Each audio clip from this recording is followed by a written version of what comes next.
You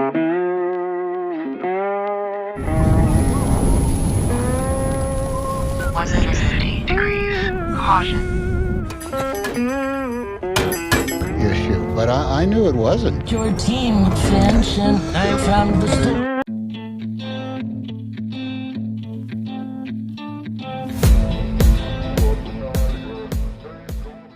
Halo Sobat MSI, balik lagi dengan Narator Magang. Nah, seperti biasa Narator Magang akan membawakan sebuah alur cerita film yang tentunya masih bertema petualangan dan bencana, yang bercerita tentang seorang pria yang bertahan hidup di bumi yang kini berubah menjadi lautan pasir akibat lapisan ozon yang menghilang. Ditambah lagi dengan badai matahari yang mengerikan. Apakah pria ini mampu bertahan? Kita langsung aja ke alur ceritanya. Built to thrive, yeah. I think that we've all had enough. What keeps you up at night, yeah.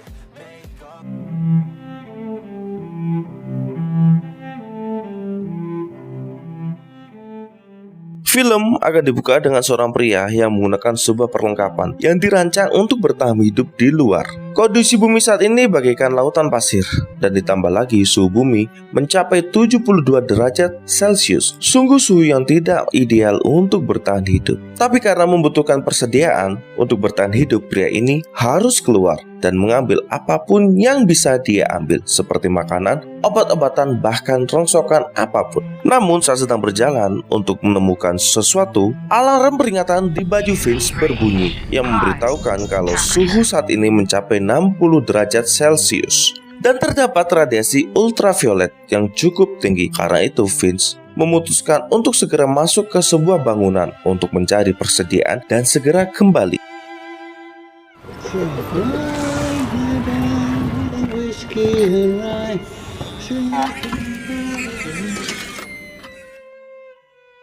Di sini Vince berjalan bersama anjing robotnya yang selalu menemaninya, yang dia beri nama oleh Vince yaitu Dewey. Sambil terus menyanyi, seakan tidak terjadi apapun, Vince masuk ke dalam bangunan itu, yang ternyata bangunan ini merupakan pasar swalayan. Di sini Vince mulai mencari bahan yang dia butuhkan, walau sebenarnya semuanya sudah habis karena dijarah oleh manusia yang lainnya. Tapi kalau Vince beruntung, dia akan menemukan beberapa yang terselip di bawah lemari. Setelah berkeliling sebentar, Vince menemukan 2 mayat yang tergeletak. Tapi hal ini tidak membuat Vince kaget, karena ini merupakan hal yang sudah biasa. Vince lebih tertarik dengan minuman yang berada di samping mayat-mayat itu. Lalu Vince memerintahkan Dewey untuk mengambil botol itu untuk Vince. Setelah berkeliling sebentar, Vince menemukan makanan kaleng untuk anjing. Dan tiba-tiba papan penandanya jatuh yang membuat suara cukup keras. Walau kaget, Vince tetap tenang. Namun di sisi lain terdapat suara-suara yang aneh datang dari kegelapan yang membuat Vince bersembunyi di balik rak makanan itu. Setelah perlahan melihat, ternyata itu hanyalah potongan logam yang tertiup oleh angin dan terbentur ke arah tembok. Vince sangat kaget dan lega karena hal itu bukan hal yang dia takuti. Terus yang menjadi pertanyaan, apa yang ditakuti oleh Vince ini masih menjadi sebuah misteri. Setelah selesai di bangunan itu, Vince langsung keluar dan menandainya dengan cat merah agar Vince tahu kalau Vince pernah masuk ke dalam tempat itu. Kemudian dia pun pergi.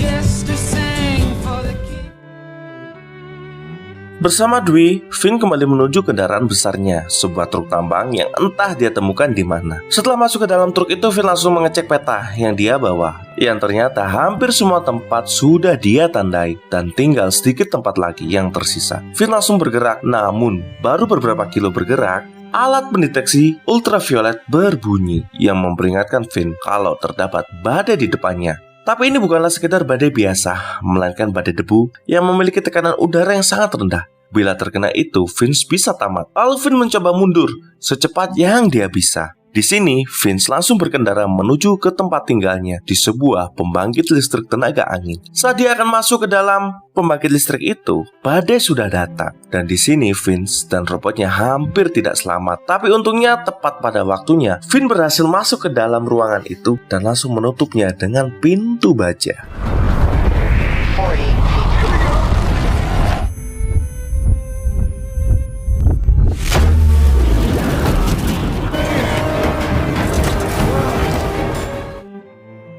Saat semua kondisi sudah aman, Finn membersihkan baju yang dia pakai. Begitu pula dengan robot yang dia bawa. Finn memperlakukan robot ini dengan sangat lembut, bak anjing peliharaannya sendiri. Selesai itu, Vince langsung membersihkan dirinya dengan air. Tapi dia tidak mandi, hanya menyempon tubuhnya dengan handuk basah. Kenapa dia melakukan itu? Karena air merupakan sumber yang sangat berharga yang dia tidak bisa menggunakannya secara berlebihan. Dan ini merupakan masalah yang serius bagi Vince. Tapi yang menjadi masalah tidak hanya itu. Kondisi tubuh Vince juga sudah menurun akibat radiasi ultraviolet yang membuat Vince sering batuk dan fisiknya semakin menurun. Sedangkan Dwi yang melihat hanya bisa menatap tanpa melakukan apapun. Setelah selesai menyepon dirinya, Finn kembali ke ruangan pribadinya dan bertemu dengan satu-satunya makhluk hidup di tempat itu selain dirinya, yaitu seekor anjing bernama Goodyear. Terlihat Finn sangat menyayangi anjing itu. Hal ini sangat wajar, mengingat tidak ada manusia lain selain dirinya berada di tempat itu. Ini merupakan salah satu cara agar Vince tetap menjaga kewarasan dirinya. Kemudian Vince pun menyiapkan makanan untuk anjing itu. Setelah itu, Vince melakukan kegiatan rutinnya seperti biasa.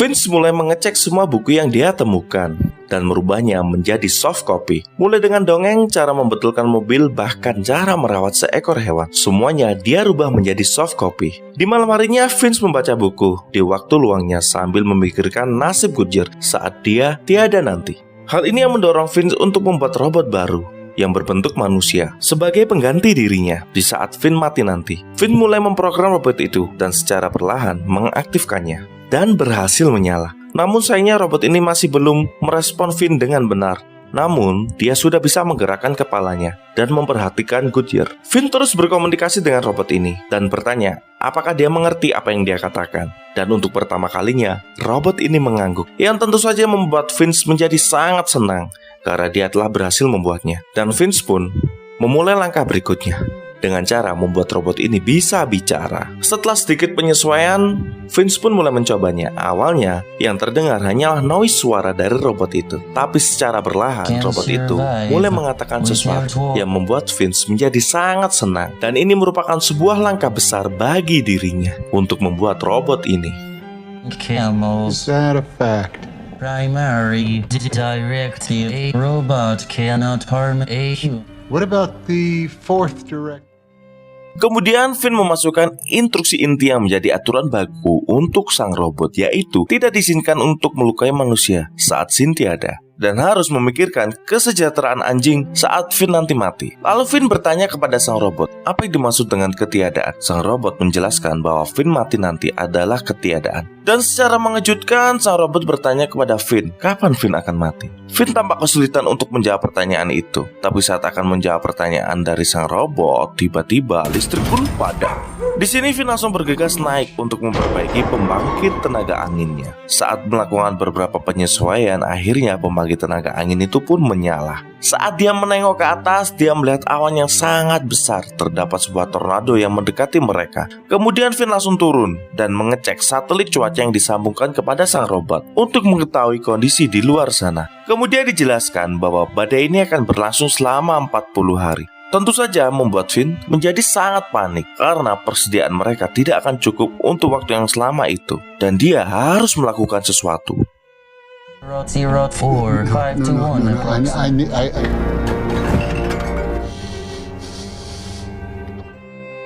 Kemudian Finn memutuskan untuk pergi dari tempat itu, lalu melakukan pemetaan wilayah hampir seluruh tempat. Yang aman hanyalah San Francisco. Jadi dia memutuskan untuk ke sana. Tapi sebelum berangkat, Finn merakit dulu robot manusia itu.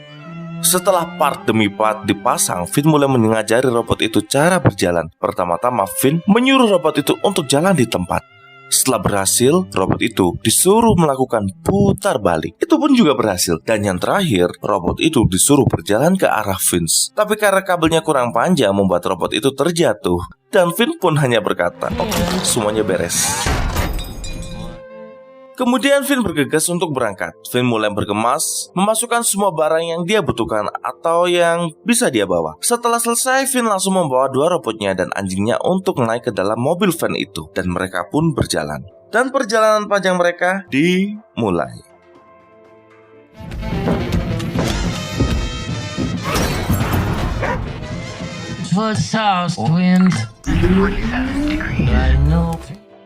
Selama perjalanan ini, robot ini terus bertanya, kemana semua orang? Aku tidak melihat satupun. Finn menjawab, ceritanya sangat panjang. Lalu robot ini berkata pada Finn, kalau ada sesuatu yang longgar di kepalanya. Di sini Finn pun berkata, dia akan mengecek saat situasinya sudah aman. Tak selang lama, Finn pun sampai di kota pertama dan melakukan pemberhentian pertama di sebuah gedung bioskop. Di sini Finn langsung memperbaiki apa yang longgar di kepala sang robot. Setelah selesai, Vince pun mengajak robot itu untuk masuk ke dalam gedung bioskop itu.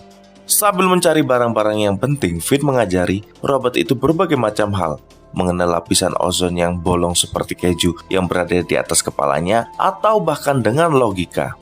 Tak lupa juga Vince mengajari robot itu untuk bersenang-senang dengan memasak popcorn di bawah terik matahari yang membuat popcorn itu meloncat-loncat dan meletup-letup. Yang tentu saja pada awalnya membuat sang robot menjadi kaget, tapi pada akhirnya mereka pun bersenang-senang. What do you think they called it? Popcorn.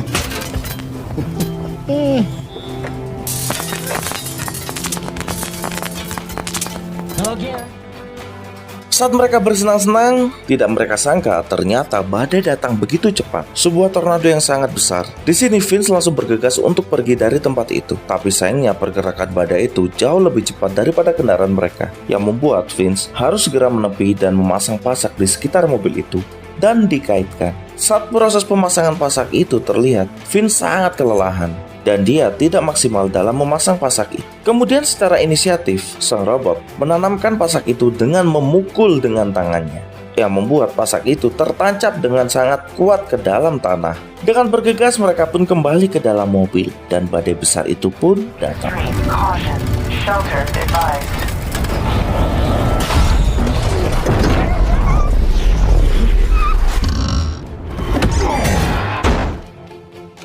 Setelah badai berakhir, Finn pergi keluar untuk mengecek kondisi mobilnya. Untungnya semuanya kondisinya aman kecuali roda depannya yang robek karena hantaman badai tadi. Namun yang menjadi masalah, Finn tidak membawa dongkrak.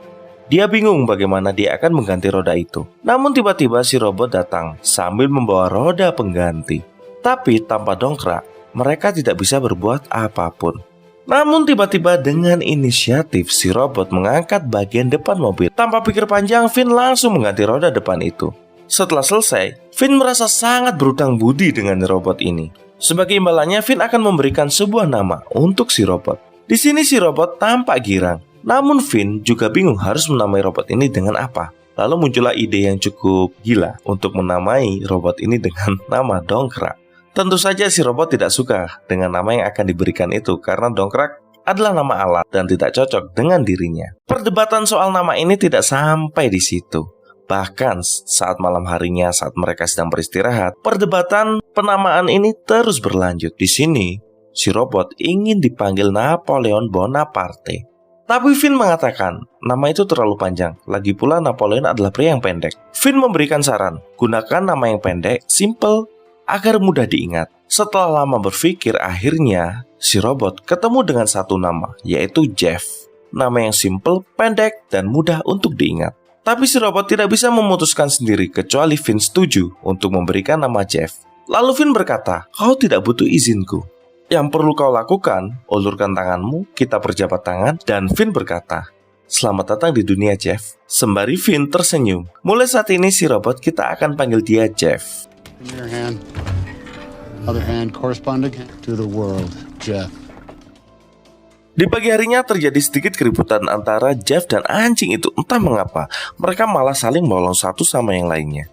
Yang hal ini membuat Finn terbangun dari tidurnya. Finn berkata apa yang dilakukan oleh Jeff. Jeff mengatakan kalau dia hanya ingin berkomunikasi dengan anjing itu. Dia beralasan anjing ini tampak tidak menyukainya. Kemudian Jeff berkata, dia bukannya tidak menyukaimu, hanya masih belum bisa percaya, itu saja.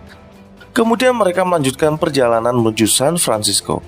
Disinilah Jeff mulai bertanya mengenai arti kepercayaan kepada Finn. Karena Jeff masih belum mengerti konsep dari kepercayaan itu, di sini Jeff mempertanyakan hal itu. Kemudian Finn menjelaskan, walau sebenarnya dia sendiri bingung bagaimana harus menjelaskannya kepada Jeff. Lalu Finn mulai bercerita tentang masa lalunya, bagaimana kehidupannya dulu dan bagaimana juga pekerjaannya. Namun sebelum menyelesaikan ceritanya, Finn tiba-tiba batuk sampai berdarah. Ternyata paparan radiasi itu sudah membuat kondisi Finn semakin memburuk. Kemudian Finn langsung menghentikan mobilnya di tepi jalan menuju sebuah restoran yang terbengkalai untuk menenangkan diri. But he also knew I had my team's back. Finn, would you like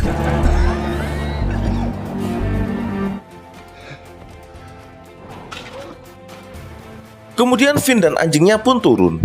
Tak lama berselang, tiba-tiba mobil mereka berjalan. Yang ternyata tanpa sengaja, Jeff mengendarai mobil itu yang membuat mobil itu berjalan sedikit ke depan dan menabrak mobil yang lainnya, yang membuat Finn menjadi sangat panik. Kemudian di sini, Finn meminta Jeff untuk membawakan baju anti radiasinya. Malah, Jeff mengundurkan mobilnya yang membuat mobil itu menabrak tiang. Kemudian di sini Finn menunjukkan saat tangannya terkena matahari langsung tanpa menggunakan baju pelindung yang membuat kulitnya menjadi melepuh dan terbakar. Yang hal ini membuat Jeff menjadi sangat kaget dan sadar kalau makhluk organik tidak akan bisa bertahan dengan suhu itu. Lalu Finn di sini begitu sangat marah dan kecewa kepada Jeff dan mengatakan kalau alasan dia ada hanyalah untuk mengganti dirinya saat nanti dirinya meninggal untuk menjaga anjing itu. Setelah itu mereka pun melanjutkan perjalanan kembali. Setelah kejadian itu, Jeff tampak menyesal dan hanya merenung di belakang sendirian yang membuat Finn sedikit menyesal karena telah memarahi Jeff. Kemudian, di sini Finn akan mengajari Jeff cara berkendara. What for? Just a little gas. Don't rush it. Easy. Awalnya, Jeff sangat terlihat bingung. Bahkan, ya seperti orang belajar mobil pada umumnya, dia tertatih-tatih. Bahkan sampai harus menabrak dinding tanah. Tapi tak lama berselang, dia pun mulai lancar dan berhasil mengendarai mobil itu dengan mulus. Di malam harinya mereka beristirahat seperti biasa, sambil menyalakan api unggun. Di sini Jeff menatap ke arah langit dan melihat betapa indahnya aurora. Kemudian Finn berkata, ya kita tidak perlu ke Alaska untuk melihat aurora berkat pemanasan global ini. Kemudian di sini karena suhunya sudah cukup dingin, Finn akan masuk ke dalam karavannya lagi. Tapi Jeff meminta kepada Finn agar dia diberikan waktu sebentar di luar untuk menikmati keindahan alam. Tak terasa pagi pun tiba. Tiba-tiba anjing menggonggong dengan sangat keras, diikuti dengan suara batuk dari Vince. Hal ini membuat Jeff langsung berlari menuju karavan, yang terlihat Finn sedang kesakitan. Di sini Jeff pun mengatakan apa yang bisa dia bantu. Finn berkata, panggil dokter sambil tertawa. Ya hal itu tidak mungkin, sebenarnya ini hanyalah sebuah sarkastik dari Vince. Dengan kondisi bumi saat ini tidak mungkin ada dokter. Tapi Jess yang merasa dirinya agar berguna, Jeff mulai membantu Vince, menggantikan Finn untuk mengendarai karavan itu untuk melanjutkan perjalanan.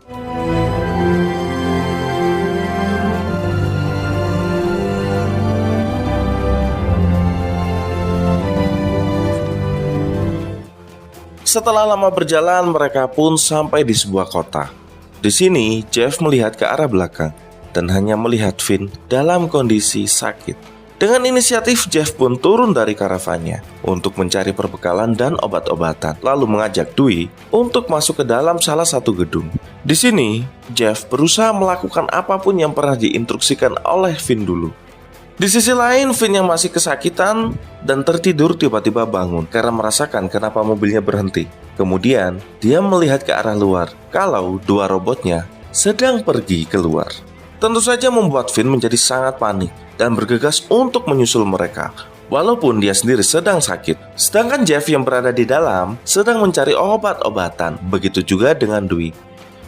Tapi sialnya, tiba-tiba Dewey terkena oleh perangkap yang membuat tubuhnya menjadi hancur. Di sini Jeff masih belum menyadari hal itu, sedangkan Finn sudah masuk untuk mengejar mereka berdua. Alangkah kagetnya Finn saat melihat Dewey sudah dalam kondisi hancur. Kemudian di sini Finn langsung mencari Jeff yang sedang mencari obat-obatan. Kemudian setelah ditemukan, Finn langsung menyeret Jeff untuk kembali ke karavan untuk segera pergi dari tempat ini.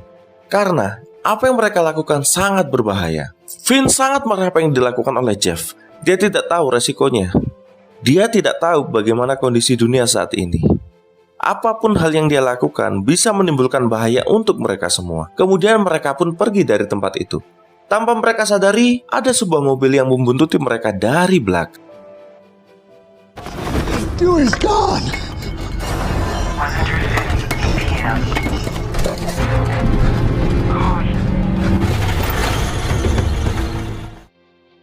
Karena terus menahan rasa sakit, akhirnya Finn pun tertidur. Dan sampai pada malam harinya, di tengah sebuah badai petir, tiba-tiba ada kilatan cahaya dari belakang mobil mereka. Ternyata mereka dibuntuti oleh mobil yang tadi, yang tentu saja membuat Finn menjadi kaget. Dan Jeff berkata, siapa yang membuntuti kita? Finn menjawab, aku tidak tahu dan tidak ingin tahu. Kemudian Finn memerintahkan Jeff untuk membanting setirnya ke kiri, untuk segera bersembunyi di bawah kolong jembatan. Karena mobil mereka terlalu tinggi, akhirnya mobil mereka menyangkut di jembatan itu. Dan di sini mereka tidak bisa masuk dan bersembunyi.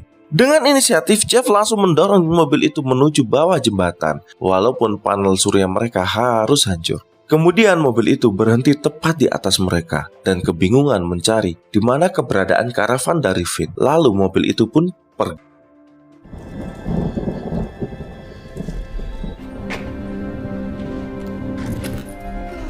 I think they're gone, Finn. Di sini Vince untuk sekian kalinya harus marah kepada Jeff. Dia berkata, aku tahu kau baru lahir kemarin, tapi sudah saatnya kau bersikap lebih dewasa, atau kita tidak akan pernah sampai ke San Francisco. Kemudian Finn langsung naik ke dalam karavannya, meninggalkan Jeff sendirian di luar. Tak lama berselang, Jeff masuk ke karavan itu. Di sini Jeff berkata, aku percaya kalau kita akan sampai ke tempat itu.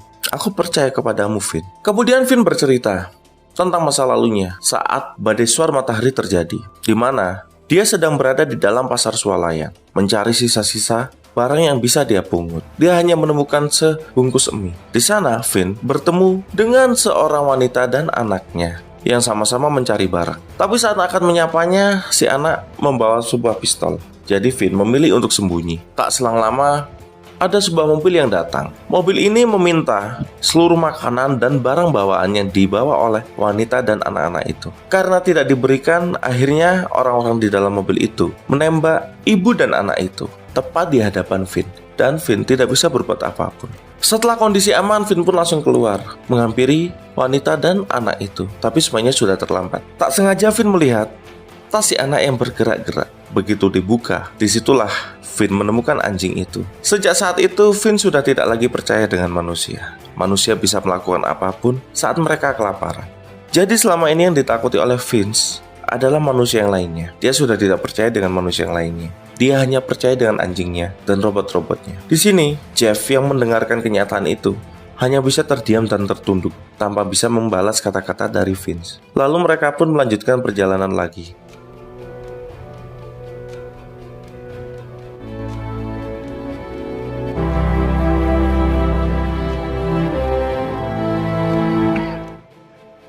Setelah lama berjalan, akhirnya sisa perjalanan mereka tinggal 772 km lagi. Di dalam mobil, Jeff melihat barang-barang pribadi milik Finn. Di sini, Jeff melihat sebuah foto dari jembatan Golden Gate, yang di baliknya terdapat sebuah surat yang berisi tentang kerinduan seseorang yang menunggu Finn untuk pulang, yang tertulis dari ayahnya. Yang membuat Jeff sedikit kaget karena Finn tidak pernah sama sekali menceritakan tentang hal ini. Tapi kemudian tiba-tiba Jeff menabrak sesuatu yang ternyata itu merupakan sebuah kupu-kupu. Di sini Jeff langsung menginjak keras-keras pedal rem di mobil itu, yang membuat mobil itu langsung berhenti. Lalu Jeff memanggil Finn untuk segera melihat apa yang terjadi. Finn pun awalnya tampak kebingungan, tapi saat dia melihat kupu-kupu yang ditabrak oleh Jeff, Finn pun sadar bahwa tingkat sinar UV dan radiasi di tempat ini sudah normal. Kemudian Finn memberanikan diri untuk pergi keluar tanpa menggunakan alat pengamannya. Dan benar saja, kulitnya tidak terbakar dan udara sangat bersih dan sejuk. Di sini Finn pun merasakan saat wajahnya tersirami oleh matahari tanpa harus takut terbakar. Dia pun pergi keluar dan berkeliling dan menemukan seekor kupu-kupu yang hinggap di atas batu. Kemudian kupu-kupu itu hinggap di tangan Finn. Di sini Finn sangat senang karena kondisi bumi sudah semakin normal.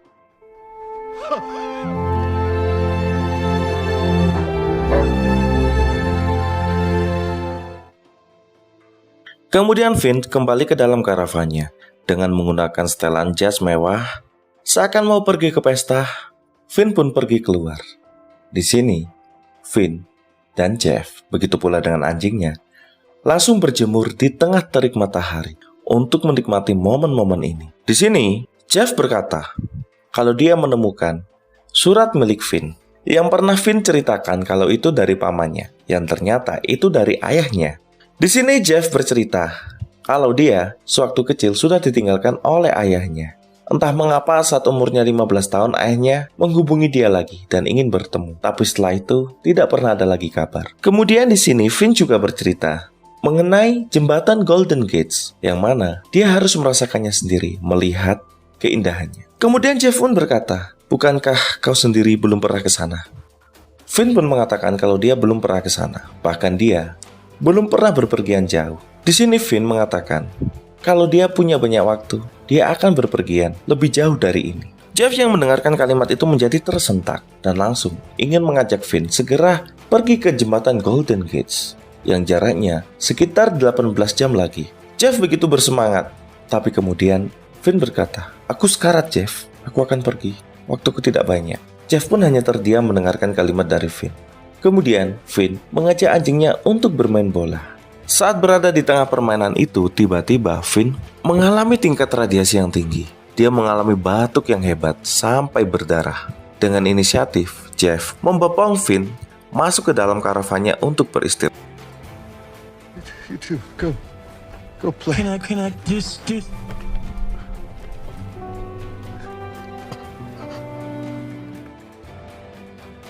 Saat siang berganti malam, di saat itulah Finn pergi untuk selamanya. Sang anjing menyadari itu dan mulai melolong. Jeff hanya bisa terdiam dan termengung di luar sendirian.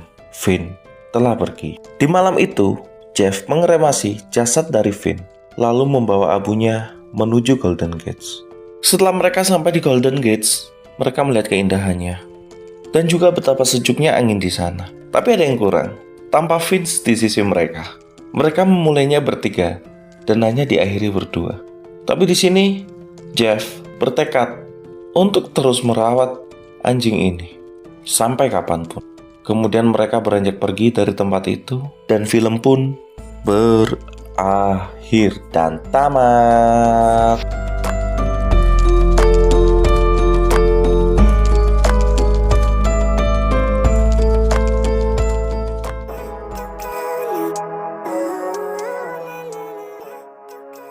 Nah, itu tadi adalah alur cerita dari Vince. Semoga kalian terhibur dengan alur cerita kali ini. Jangan lupa like, subscribe, request film juga bisa. Thank you for watching. See you next video. Ciao. I don't really think anyone can save me, and honestly I'm not really sure I want saving. I like to be my own worst enemy. There's no risk if you don't try at anything, so I'ma just keep buying.